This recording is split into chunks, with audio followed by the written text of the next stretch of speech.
1. 의심과 왜곡. 분별은 논리적으로 의심에 들어가면 그것의 뿌리가 약화된다. 그래서 수행은 오로지 의심삼매여야 한다. 의심의 궁극까지 가서 의심이 없는 경지를 깨닫는 것이다. 그런데 의심이 쉬운 것 같지만 몇 발짝 들어가다 보면 주저앉기 일쑤이다. 지와 해가 바닥나서 그러기도 하지만 대부분은 왜곡의 함정에 빠지기 때문이다. 왜곡이 무엇인가? 그건 논리의 부재를 말한다. 간단히 말해 논리가 있으면 의심이고 논리가 없으면 왜곡이다. 그래서 논리가 탄탄하면 정도이고 논리가 허술하면 외도이다. 얼룩을 지우면 바탕이 드러나듯 외도를 바로 알면 정도가 분명해진다. 외도는 태생적으로 논리를 꺼린다. 왜냐? 논리가 세워지면 자신의 거짓이 드러나기 때문이다. 그래서 외도는 한결같이 논리를 부정하거나 감추려고 한다. 구체적으로 어떤 방식으로 할까? 첫째, 권위를 이용해 서열을 정해버린다.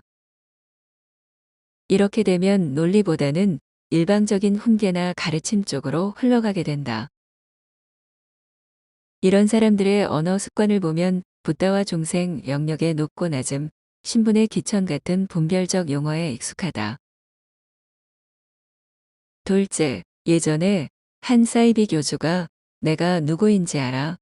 바로 우주를 걸어다니는 사람이야 라고 했던 말이 화제가 된 일이 있었다. 이처럼 모든 언어가 자신의 존재를 돋보이는 방향으로 이루어진다. 가령 피아노와 바이올린, 플룻이 있을 때 이 악기들은 저마다의 특성이 있어 우열을 가릴 수 없다. 국어 선생과 수학 선생의 실력을 비교하는 것과 같다. 그럼에도 온갖 해괴한 논리를 붙여 서열을 정하며 자신의 존재를 부각시킨다. 셋째, 감성을 이용해 논리를 희석하고 분별을 확대한다. 논리를 따져야 하는 마당에 감성적인 언행으로서 내 편을 따지고 알곡과 쭉정이를 가리며 본질을 호도한다. 대개 논리 다툼을 피하고 마치 자신이 깨달았거나 달관한 듯한 분위기로 몰고 간다. 정리하면 권위를 통한 서열, 아상을 위한 논리의 수단화, 감성을 통한 분별의 극대화로 정리할 수 있다. 깨달음을 논하는 자리에 이와 같은 가십과 허울, 자존심이 무슨 소용이란 말인가. 심지어 붓다가 와도 계급장을 떼고 끝장 토론을 벌여야 하는 곳이 도판이라면 도판이다. 붓다 역시 발가벗는 마당에 어느 누가 감히 법락과 권위를 들먹이며 고개를 뻣뻣이 세울 수 있는가. 태양이 뜨면 어둠은 그림자로 도망가 숨지만 오히려 자신의 실체가 명확하게 드러나고 만다. 그렇듯 깨달음이 휘영청 밝아오면 거짓 깨달음은 설 자리가 없게 된다. 빛으로 나오면 간단한 일이지만 외도는 태생적으로 빛을 원하지 않는다. 깨달음에 대한 염원이 전혀 없는 까닭이다. 있는 것은 오로지 단 하나, 자기 자신을 돋보이게 하는 것뿐이다. 분별말이다. 그래서 빛이 밝아오면 그 빛과 어우러질 생각을 하지 않고 기꺼이 그림자를 자청한다.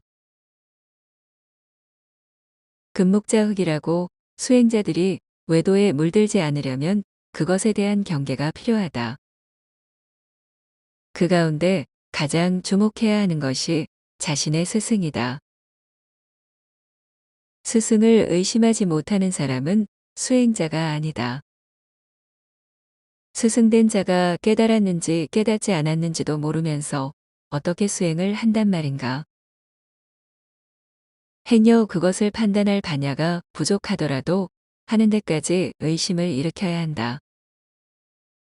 의심 없이 스승을 따르는 건 일종의 신앙이고 맹종이다.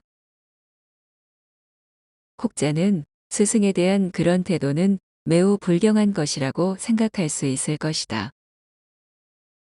하지만 참된 스승은 오히려 제자가 자신에 대해 의심하는 것을 반긴다.